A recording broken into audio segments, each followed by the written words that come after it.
இப்போது வசனத்தோடு நம்ம லைஃப் எப்படி இருக்கணும்? நமக்கு எல்லாருக்கும் தெரிஞ்ச அட்ட கிளாஸ் பாடம், அதாவது ஏபிசிடி சங்கீதம் 1வது அதிகாரம். இந்த வசனத்தை பலமுறை நீங்கள் வாசிச்சிருப்பீங்க. நம்ம எல்லாருக்கும் தெரியும். சங்கீதம் 1 2வது வசனம், சாம் 1:2.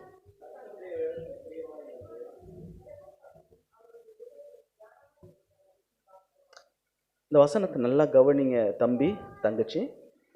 கர்த்தருடைய வேதத்தில் பிரியமாயிருந்து இரவும் பகலும் அவருடைய வேதத்தில் தியானமாயிருக்கிற மனுஷன் மனுஷி பாக்கியவான் அல்லது பாக்கியவதி. இதை ஒரு பொயட்டிக்கலாக மெட்டாஃபோராக இந்த வசனத்தை எடுத்துக்கணும்.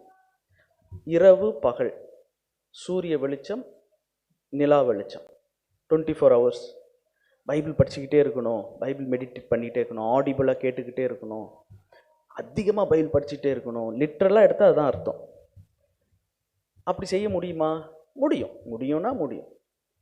மனம் இருந்தால் பறவை கூட்டிலும் மான்கள் வாழலாம், கண்ணதாசன் பாட்டு. மனம் இருந்தால் பறவை கூட்டிலும் மான்கள் வாழலாம். எப்படிங்க மானு போய் பறவை கூட்டில் வாழ முடியும்? மனசு இருந்தால் முடியும். நீ தேடு, முயற்சி பண்ணு, முடியும்.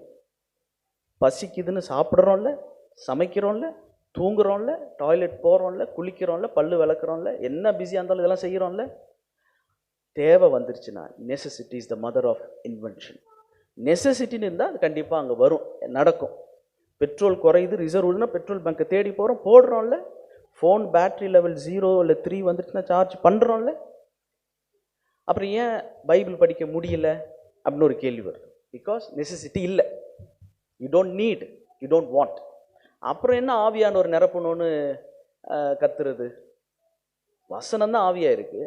You don't like the word, how can you be filled by the spirit? இல்லையா?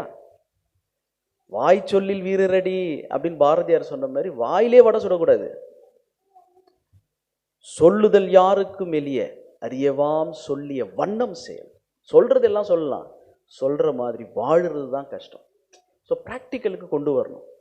இப்போ இதை ஒரு கவிதை நடையில் இந்த 2வது வசனத்தை பார்க்கலாம். லைஃப்பில் ராத்திரி மாதிரி காலமும் இருக்குது, பகல் மாதிரி காலமும் இருக்குது. இப்படி படித்தா அந்த வசனம் நல்லா புரியும்.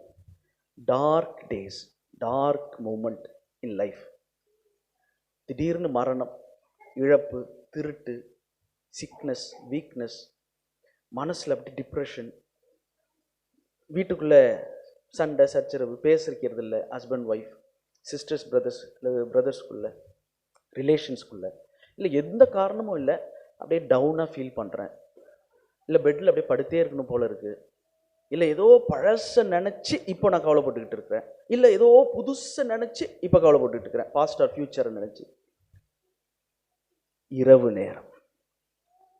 அந்த நேரத்தில் கர்த்தருடைய வேதத்தில் பிரியமாயிருந்து அவருடைய வேதத்தில் தியானமாக இருக்கிற ஒரு ப்ராக்டிஸ், த ஹோல் சாப்டரே மாறிடும். அந்த வசனமே வித்தியாசமாயிடும். இப்போ லைஃப்ல பகல் நேரம், குழந்தை திடீர்னு பிறக்குது, என் வாரிசு, ஒரு மேரேஜ், பிள்ளைங்க கல்யாணம், வீடு கட்டி, இல்லை எனக்கு விசா கிடச்சிருச்சு, லைசன்ஸ் கிடச்சிருச்சு, ஒரு ஜாய், சந்தோஷம், ஒரு பர்த்டே, இல்லை அப்பா அம்மா உயிரோடு கூட இருக்கிறாங்க, ஃபோட்டோவில் தொங்கல. லைஃப்பில் குட் டேஸ், சந்தோஷமான நேரம், பகல் நேரம். இதுலேயும் 2 எக்ஸ்ட்ரீமிஸ்ட் இருக்கிறாங்க.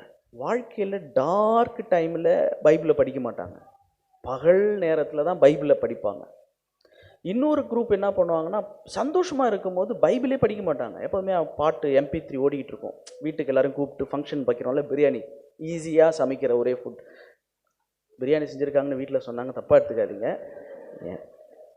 என் ஒய்ஃப், எங்கள் அம்மாலாம் சொல்லுவாங்க, சர்ச்சஸ்லாம் சொல்லுவாங்க, ஈஸியாக செய்கிற ஃபுட்டு பிரியாணின்னுவாங்க. ஆனால் நம்மளுக்கு எல்லாருக்கும் அது பிரியாணி எல்லாம் செஞ்சுருக்கும் போது MP3 சாங் வீட்டில் ஓடிட்டு இருக்கோம். ஆனால் அந்த நேரத்தில் பைபிள் படிக்க மாட்டோம்.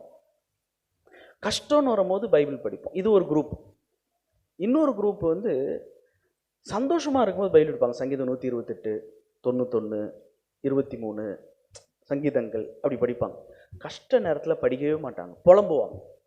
இன்னொரு குரூப்பு 2துலேயுமே படிக்க மாட்டாங்க, முத்துன பைத்தியங்கள். 2துலேயுமே படிக்க மாட்டாங்க, இரவுலையும் படிக்க மாட்டாங்க, பகல்லையும் படிக்க மாட்டாங்க. ஆனால் இந்த வசனத்தை இப்போது, போன முறை நான் வரும்போது எதையோ சொன்னதை ஞாபகம் வச்சுருந்தீங்க, நமக்கு பிரச்சனைன்னு வந்தால் நாம் வந்து வக்கீல் ஆகிடுறோம், மற்றவங்களுக்கு பிரச்சனைன்னு வந்தால் ஜட்ஜ் ஆகிடுவோன்னு காரில் வரும்போது அண்ணன் சொன்னாங்க. அப்பா, தனியாக நான் பேசல போல, அந்த வியாதி தான் எனக்கு பிடிக்காமல் இருந்துச்சு, உண்மையே கேட்டிருக்காங்களா அப்படின்னு நினச்சி சந்தோஷப்பட்டேன். அதுமாரி இப்போ இதை சொன்ன பார்த்தீங்களா, இதை மறந்துடாதீங்க. இரவும் பகலும், வாழ்க்கையில் வருகிற இரவு, வாழ்க்கையில் வருகிற பகல். யூத் டேஸ் பகல், ஓல்ட் டேஸ் இரவு. ஆனால் இங்கே தாவீது எதை ஃபஸ்ட்டு வைக்கிறாருன்னா, கர்த்தருடைய வேதத்தில் பிரியமாக இருந்து இரவும் பகலும். ஃபஸ்ட்டு கஷ்டப்படுற நேரம் இருள், பக்கத்தில் எனக்கு கை கெட்டின தூரம் தெரியல. நம்ம தைரியமான ஆள் கூட ராத்திரியில் இந்த இடத்துக்கு வரமாட்டாங்க தனியாக. இப்போ நீங்கள் பார்க் பண்ணிட்டு வந்தீங்கல்ல, ராத்திரி தனியாக இங்கே வர சொன்னால் வரமாட்டோம். பகல்னா ஒரு தைரியம் வருது. அப்போ தைரியமான நேரத்துலையும், நாம் எப்போதும் தைரியமாக போகிற இடத்துல கூட இருள் வந்துருச்சுன்னா தைரியம் இல்லை, பயம் வருது. பயமான நேரத்துலையும் கர்த்தருடைய வேதத்தை பிடிச்சிக்குவோம், அது ரொம்ப முக்கியம். அப்படி இருக்க பழகினால் இரவும் பகலும் அபிஷேகத்தில் நிரம்பியிருப்போம். You understand? ஜான் 6:63யும் Psalm 1:2வும் நம்ம பேரலாக நம்ம வசனத்தை ஆவியானவரோடு சேர்ந்து கற்றுக்கொள்கிறோம். என் வசனங்கள் ஆவியாக இருக்குது, my words R my spirit. N words வந்து உனக்கு நைட்லேயும் பகல்லையும்னா ஏதோ சன்லைட்லையும் மூன் லைட்டில் மட்டும் லிட்டரலாக எடுத்துக்கூடாது. வாழ்க்கையில் வருகிற கஷ்டமான இருள் நேரத்திலையும் சந்தோஷமான பகல் காலத்திலையும் வசனத்தை தியானிக்கிற மனுஷன் ஆவியில் நிரம்பியிருப்பான்.